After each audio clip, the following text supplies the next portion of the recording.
Good morning. My name is Ricardo Lafore. Today is August the 8th, 2000. Sorry. Today is August 9th, 2010. I'm in Denver, Colorado at Servicios de la Raza interviewing Robert Urioste for the Voces Oral History Project. Thank you, Mr. Urioste, for agreeing to be interviewed by our project. Before we begin, please know that if there are any topics you don't wish to discuss, you don't have to.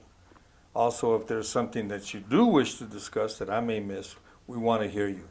If at any point you wish to stop the camera, get a drink, use a bathroom, please let me know. As we said earlier, your interview will be housed at the Nettie Lee Benson Library at the University of Texas at Austin. So let's begin. Tell me about your childhood. Where were you born? Where did you grow up? And what was your daily life like? I was born in a town called Boise City, Oklahoma, of a Basque father and a Native American mother. We moved during the Okie movement, we came to Colorado, and my parents settled in Trinidad, where I went to elementary school. And then right after the war, where my dad worked in the WPA and prisoner of war camps type things. And after the war, we moved. My dad got a job with the railroad, and we moved to La Junta, Colorado.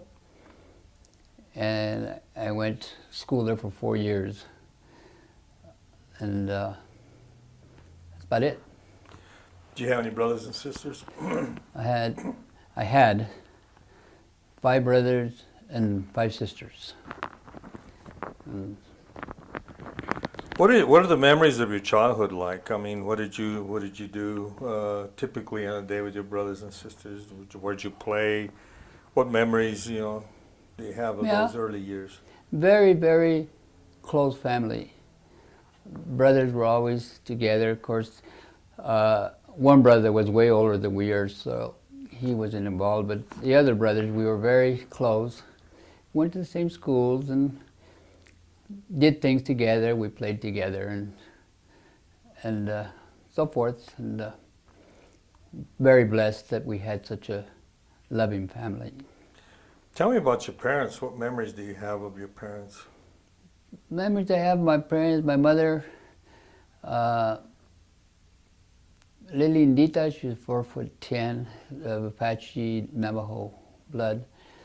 Not raised, but she had 13 kids, raised 11.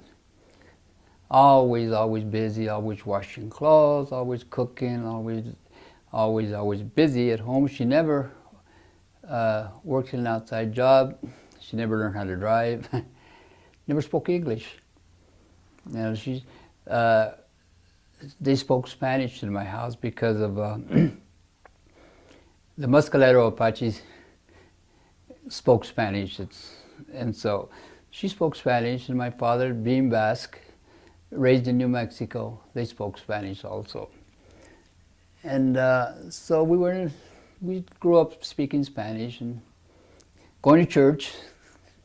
As a lot of us remember, we had to go to church. My dad work. He worked and practically built our own house. He was also a musician. He also played several instruments, and that's where we get our musical thing from. But very good man. He was big, muscular dude. Spoke English and Spanish, but chose to speak Spanish. Was he from Spain? No, way in 1600, my ancestors in the 1600s came from the Basque country in Spain. But that was the first record in Santa Fe, in New Mexico, is 1690, I think, where one Urioste got married. So my family has been here since the early 1600s. Did Did your family have to struggle economically? Oh yes, yes it did. But you know, I don't know if it's unfortunate or it's fortunate probably that you're raised like that and you don't realize that you're struggling. The only reason you realize is because you see the other neighborhoods and the kids and so forth. But he somehow put food on that table for all his kids, man. And So it didn't. It's the fact that they were struggling economically didn't do anything to harm you or to no, well, I don't remember being hungry. I don't remember not having clothes. I don't remember anything like that. Yeah. Did any of your family members participate in World War II? Did what? Did any of your family members participate in World War II? Yeah, we had. I had about 3 first cousins, 3 Uriostes. One that Urioste married my mother's sister, so they were double, whatever you call double first cousins, I guess you call it. He served in Saipan, Guadalcanal. My brother tried to enlist probably 5, 6 times, and he had a heart murmur, and they just wouldn't take him. So, How old were you when your parents died? let me see. My father died in 1956, so it's been 23. My mother died in 67, 33. Do you think that the attitudes about this country, the way you see it, were different than the way your parents saw it? Oh no, I think whatever we got from about patriotism, and I will use the word patriotism, was from my father. He truly believed in the country, he loved the country, and he instilled in us that you have to give back for what you get. So, no, he was very astute about the situation. What languages do you speak, Robert? You mean growing up? Yeah, growing up now. I spoke, well, we spoke Spanish and English in our house. And later on, I learned a different language. I learned all the dialects of the Spanish language, the Puerto Rican, all of them. And then I learned to speak Tagalog while I was in the Philippines. And I lived in North Denver, so I picked up Italian. So that's about it. Where'd you go to school? Trinidad Elementary School in Trinidad, Colorado. Finished, excuse me, finished elementary in La Junta, Colorado. And then later on went to college in Pueblo, Colorado.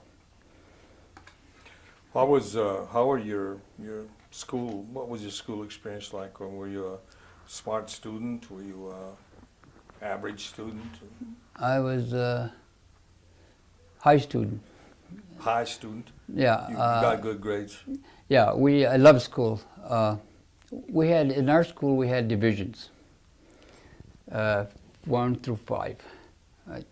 You were too young, but anyhow, 1 through 5. And it was very, very discriminative, let's put it that way.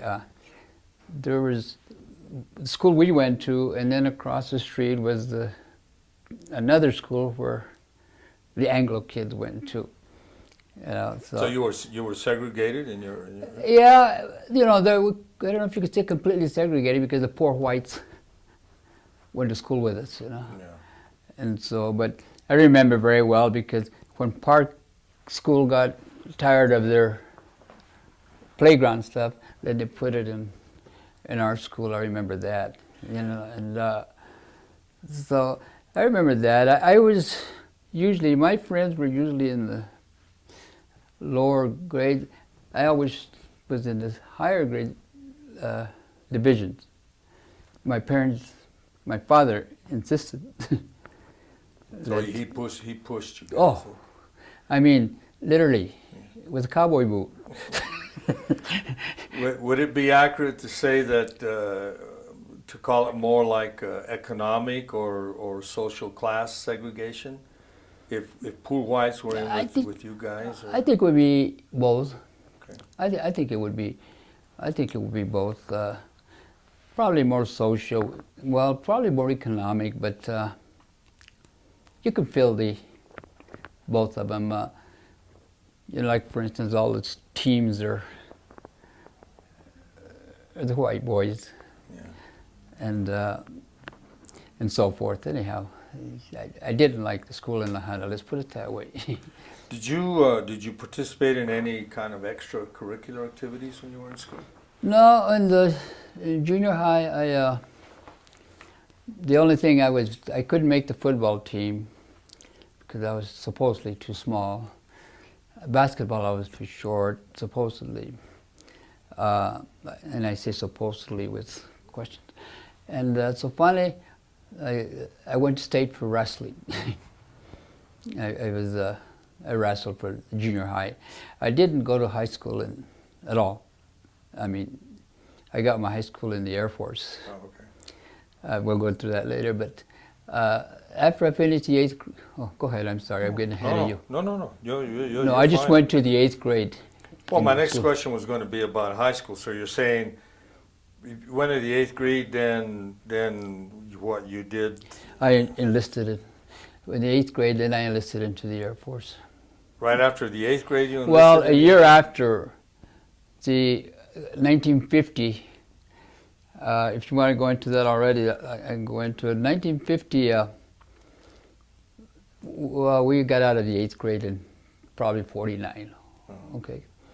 1950 in June, when the Korean War started, all my buddies, everybody went to join, and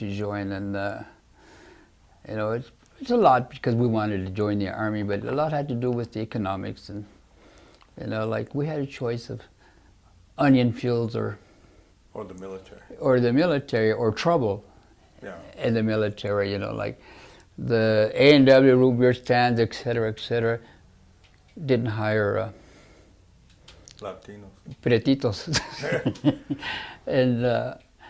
And so the other thing about La Junta I have to say is that the swimming pool we had Wednesday night was Mexican night because they cleaned the pool out Wednesday night. You know, I just had to throw that in. You know, but after that, everybody joined. I joined, but I was too young. I wasn't old enough. So what I did is I lied.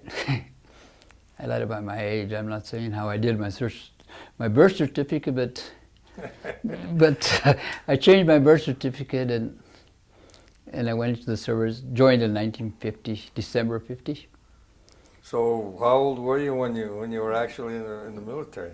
Well, I was 16 when I joined, and then by the time I went basic training, I was 17. Okay. You know, so a few of us did that. So because during the Korean War, in our little towns, yeah, they didn't care how old you were. They needed, if you were breathing, you were going to Korea. That's all there is to it, you know. So my brother was already in the Air Force, so I thought I'd join the Air Force in 1950. When you were in, I said, do you remember being discriminated against overtly when you were still in grade school? I mean, is it something that happened, or what was the community attitude towards Chicanos or Latinos in general down in La Junta growing up? I can't remember too much. We had some pretty good teachers, Anglo teachers that spoke Spanish, and if you tried, so I really don't remember too much. You just have that feeling. You knew it. Yeah. That you're different, and they show you're different. You know, there's no specific thing that Yeah. you can come up, but you have the feeling, especially when you see other schools and so forth, you know. But we never complained because It's like the old saying, I can't explain it, but I know it when I see it. Mm-hmm.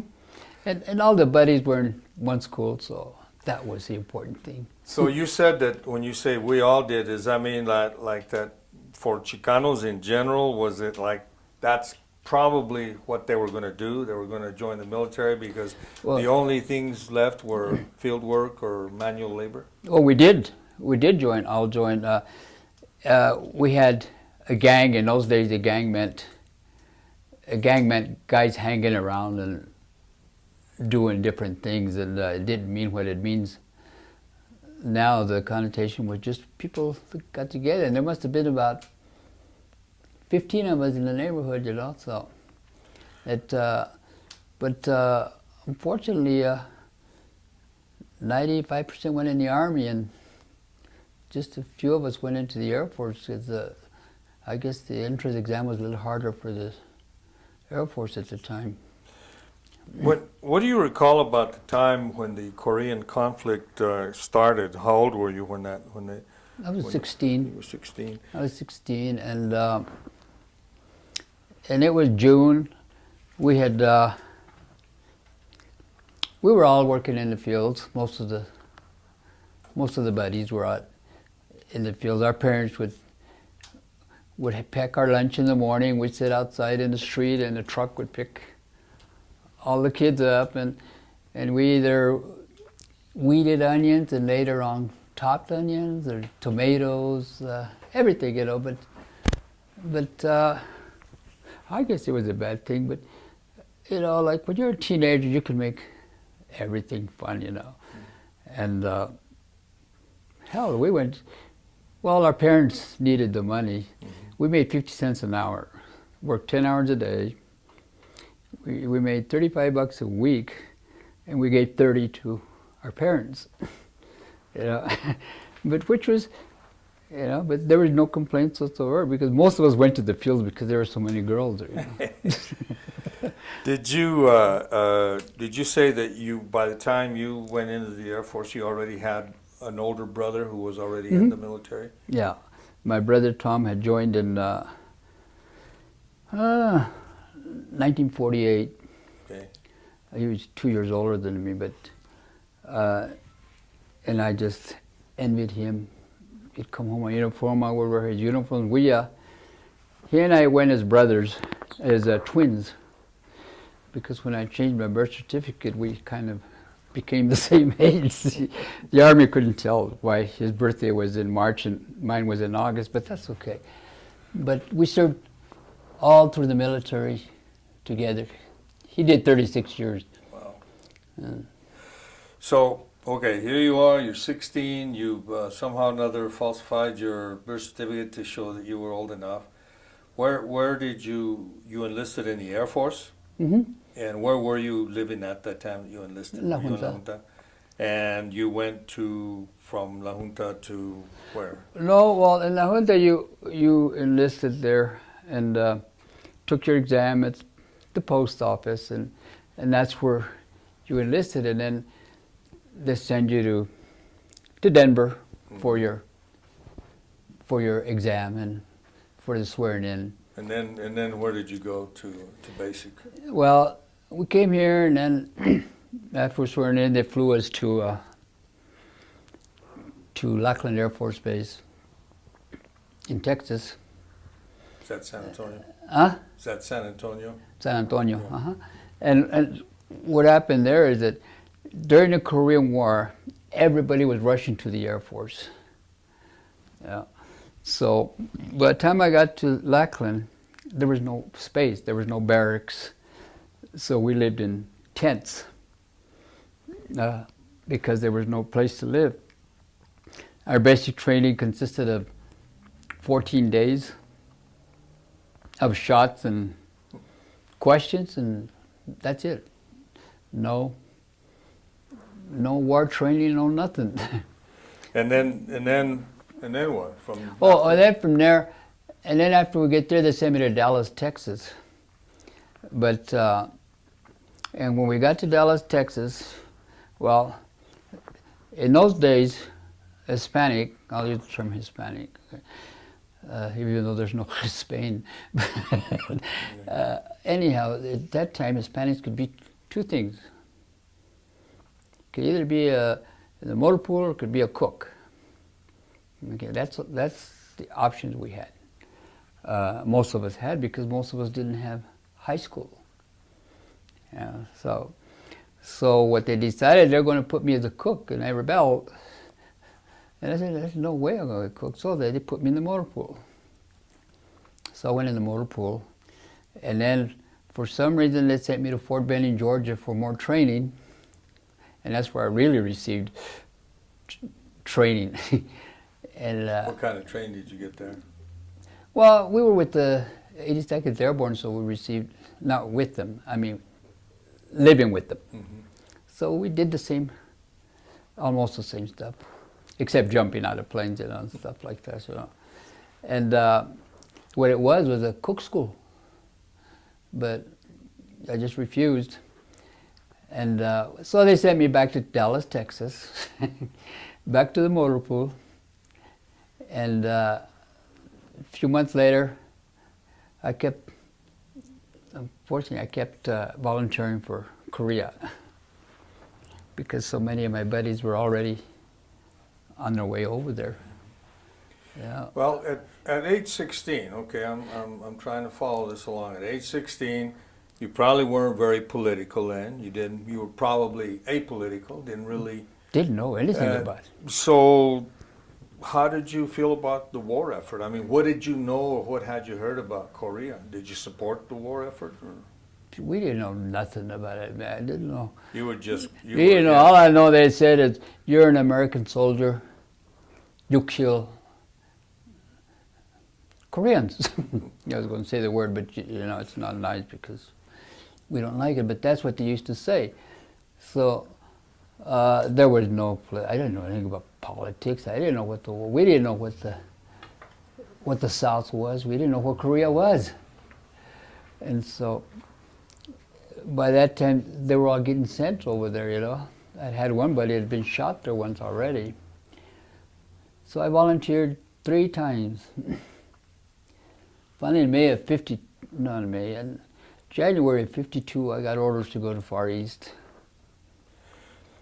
Did you want to go to Korea, you say? Oh, yes, I volunteered 3 times. What kinds of things do you remember talking to your family about Korea? I mean, when you're getting ready to go, I mean, you talk to your parents about, I mean, at 16, you probably didn't have a lot of world experience, but why did you want to go to Korea? What was the... Well, you know, a couple of things. First of all, because my buddies were there. Secondly, like, you know, you tell me what 17-year-old doesn't want to carry a gun and go around shooting? I'm sorry, but that's the way it is, you know. You know, and but mostly because of the buddies were over there. You know, so how long were you in the military? First time was for a total of 30 years. I did 30 years. After I got out of the Air Force, I got out of the Air Force first time in '55. So I got out and then came back to Colorado and went to college for a year. I got my high school diploma in the Air Force while I was in the Air Force, and you know, one thing about it, I don't know how many Korean veterans know, but if you got your high school diploma during that time, they'll accredit it to the class that you were supposed to graduate with. So. So they got credit for something they didn't do, huh? So I'm on the rolls of 1953 graduates in La Junta, you know. So. No biggie, it don't matter, you know. But anyhow, I went to college in Pueblo for a year, and then I went to work for the government as a policeman. And they wanted Korean veterans to work as security at the ordnance. So I joined that, and then I transferred to Denver, and by that time, Vietnam was getting hot, 60s, early 60s. It's getting hot, so my brother and I, Tom, we joined the Air National Guard here in Denver, 140th Combat Support Group out of here. So we joined that, stayed there for a few years. For what I did there, I was a personnel man. I worked in the personnel office. And then they activated the group to Vietnam. But my brother, I had already 2 nephews over there. And my brother Tom was leaving. So they said, because I had a family, that I shouldn't go. So I stayed here. I had to change units because they left. So I went into the Naval Reserve. Did 4 years with the Naval Reserve. No, nothing. So you've been in 3 branches of the military then. Mm-hmm. Yeah, well, the Naval Reserve was like non-existent, didn't do too much, just attended drills, and I was a personnel man in the Navy Reserve. And then I decided it's not for me, so I went into the Army Reserve, Army National Guard. And that's when I went to work in Washington, D.C. I was a federal investigator in Washington, D.C. for 6 to 8 years, something like that.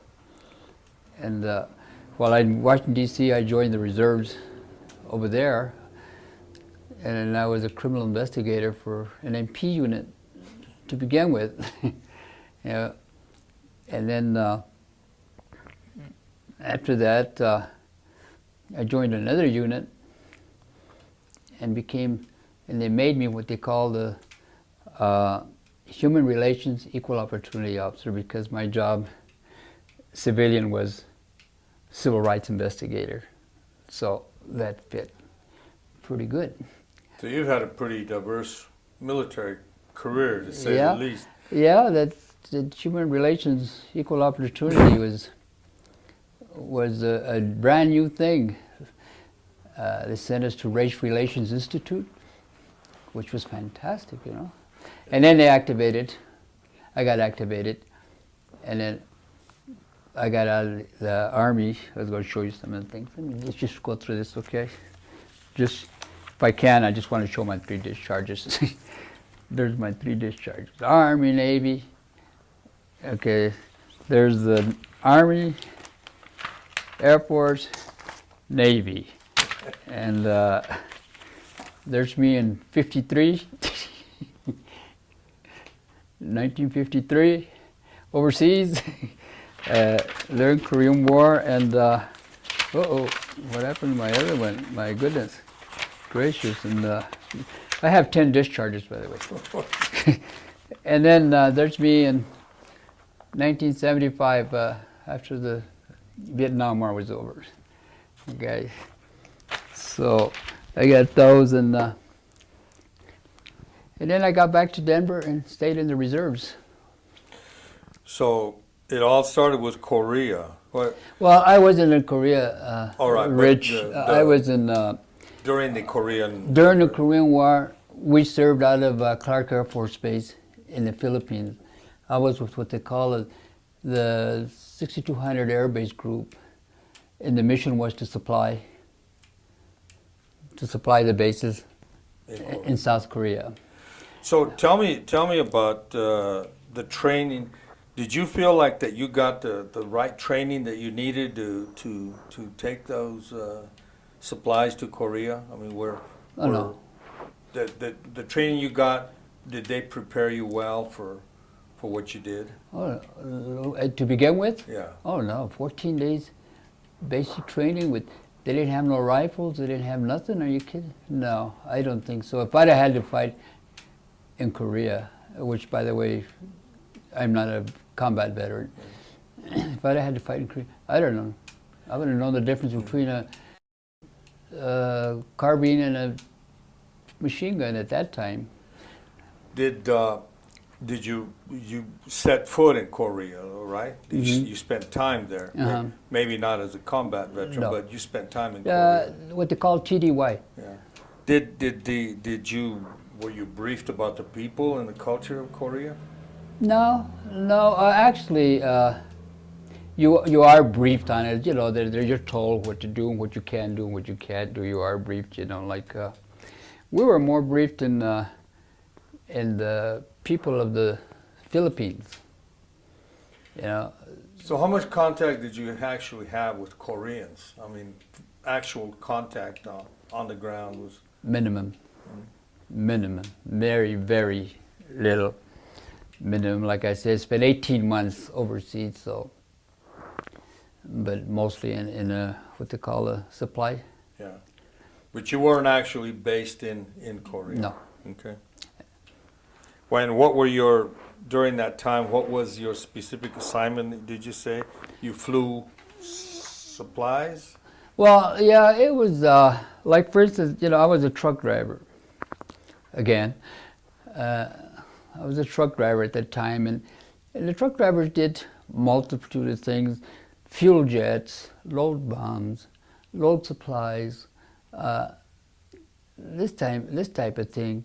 The best assignment I ever had was I was in charge of getting food to the mess halls. I ate well. You know, but that's what the transportation units did, you know. And my brother Tom fueled jets, for instance. Yeah, so I mostly carried troops. At the time, what did you think of the U.S. Being involved in the Korean War? I mean, did you agree with the reason for being there? You know, in those days, I'm just saying about myself and some of my my brothers, not my veteran brothers over there. We figured if the president says, "You fight these people," you fight these people. I mean, you know, we used to feel that he's the president, he's the commander-in-chief, he knows what the hell he's doing. So that's all. You don't question, you just do. Yeah. And so you felt pretty good about the leadership of the country? The big leadership, the leadership of the unit was bad. You know, as a matter of fact, there was like, there must have been 50 Hispanics in my unit, and they referred to it as Zapata's army. You know, and they treated pretty rough. The way they lived is, they had like barracks, like different kind of barracks, 3-tiered barracks, okay?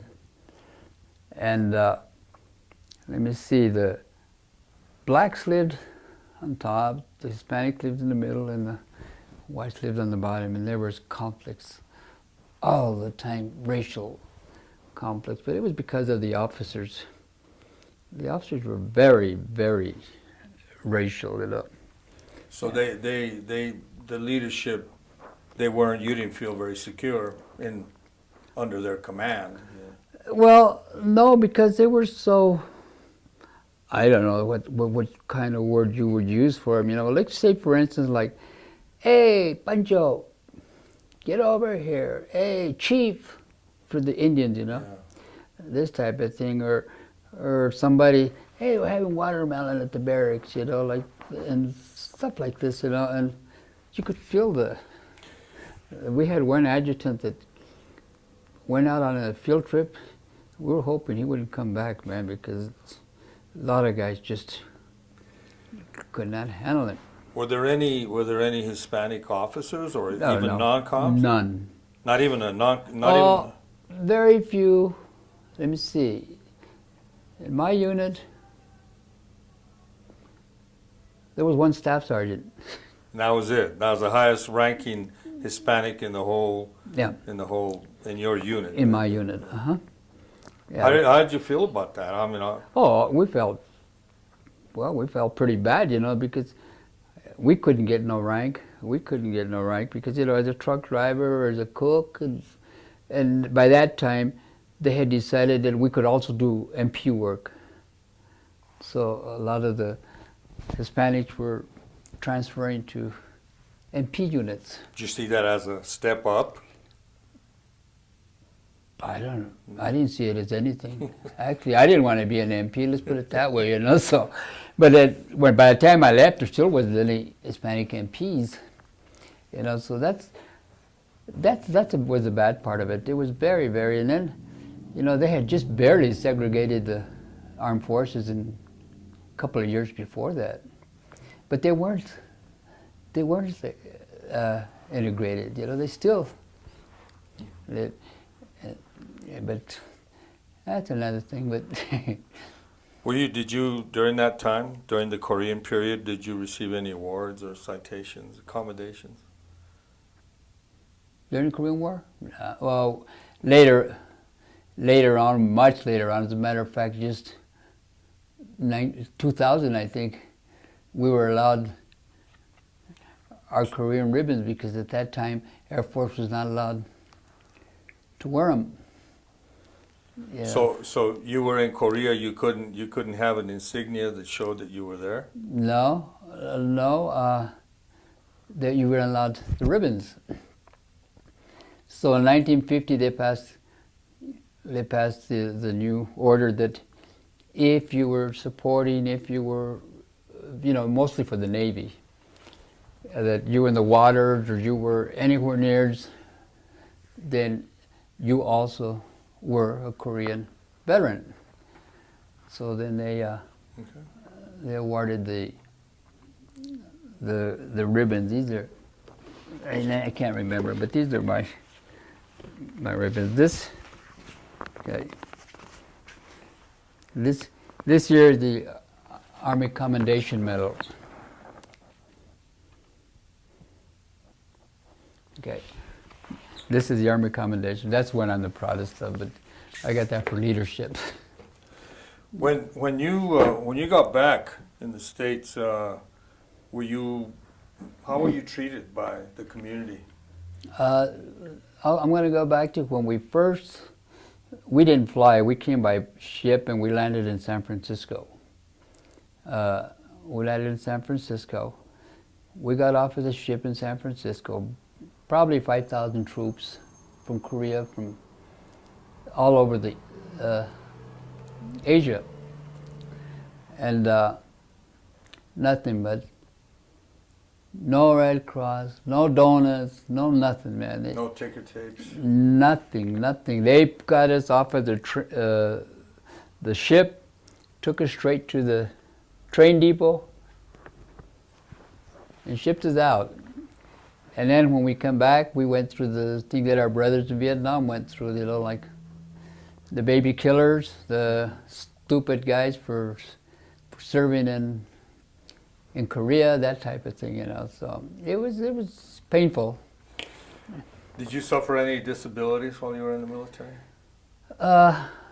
Unfortunately, I did one, and now I'm suffering for it. But just let me say this, because in case some of the brother veterans or some of the active duty people are doing. If you get hurt, I don't care if you stub your toe, go to sick bay. I got hurt in 1954, and I was told by my sergeant that it was nothing, to just forget it. And because of it, I've had multiple surgeries on my knee. Finally had to have a new knee. And filing for disability is,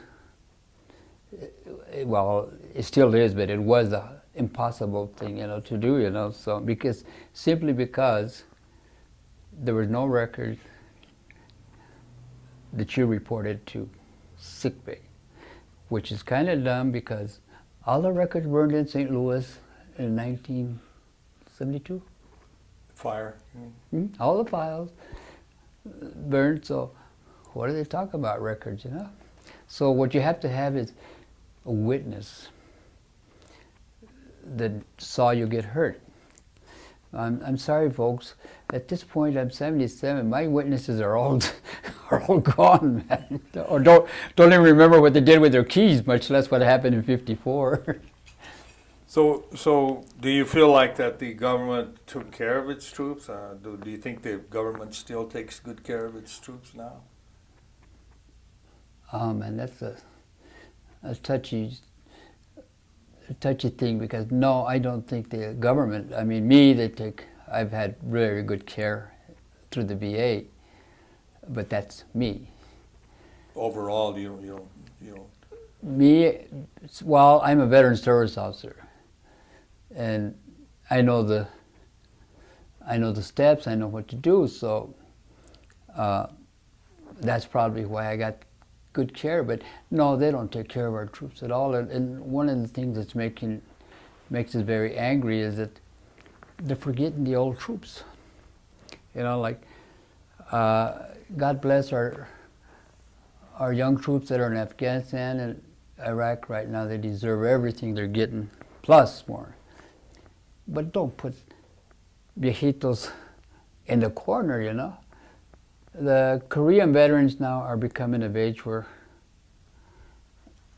they need it, but nobody ever told them anything. Nobody explained to them they could get benefits. Nobody explained to them that they could get this. So, and you know, the government proposes this, proposes that, but work this year with proposals. Give us some credit. This looks like it's changing a little bit right now. But one of the things that's hurt the people right now is that they've changed categories for veterans. You know, they have the 8 categories. One being care all the time, to 8 where if we have room for you. Well, they're putting all the people in the 8th category. Now most people have to pay a $50 copay every time they go to the VA. Yeah, plus their medicines. Yeah. I mean, maybe it doesn't seem much like it to anybody, but some of these old folks on Social Security, $50 is your food for a month, man. You know. So, but that's one of the things that's making me mad. During the Clinton thing, he had changed it to where all veterans get health care. All veterans can go to the VA hospital. You know, it doesn't matter combat or whatever. And that's the other thing. Our combat veterans deserve everything they get, but they have to remember that non-combat troops supply them with their rifles, their bullets, their transportation, their food. You know, so let's not forget our brothers who didn't fight in the wars. You know, like anyhow, don't get me started on that because. I'll continue. So did you marry after the war? During the war. Mm-hmm. How many children do you have? I had 4. Do they speak Spanish? Did you teach them Spanish? No, I had 4. One of them died.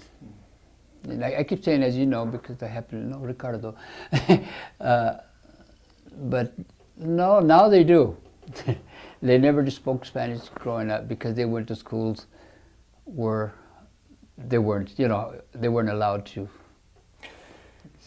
speak Spanish.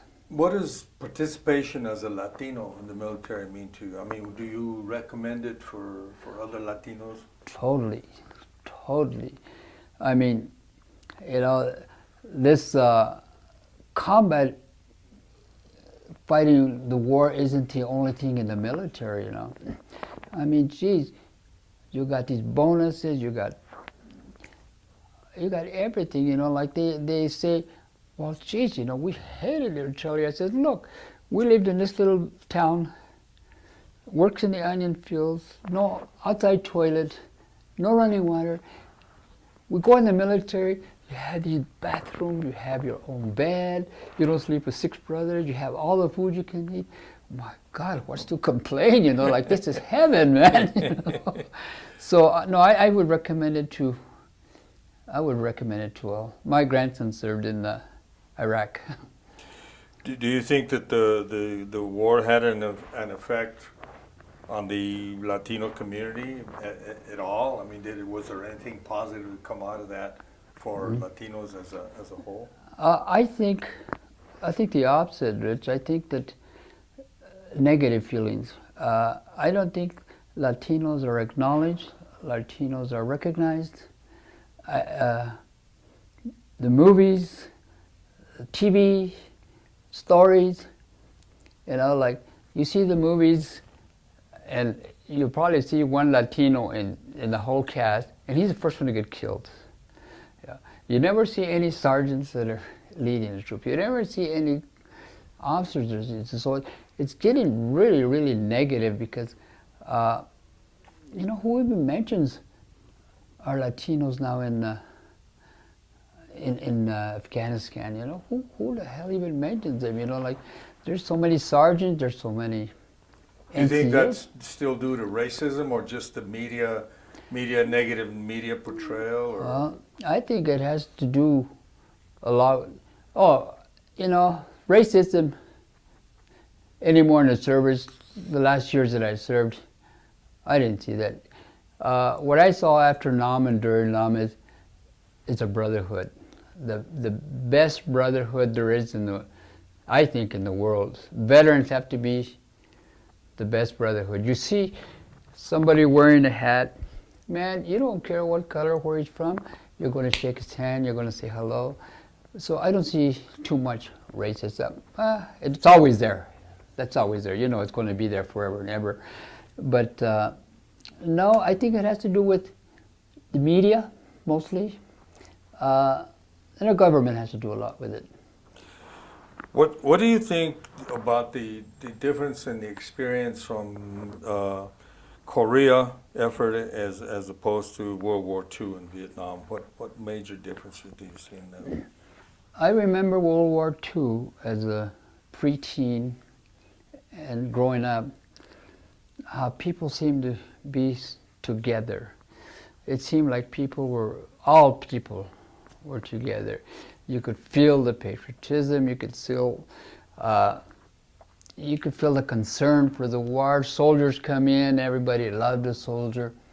That was World War II. World War II was good to during the war.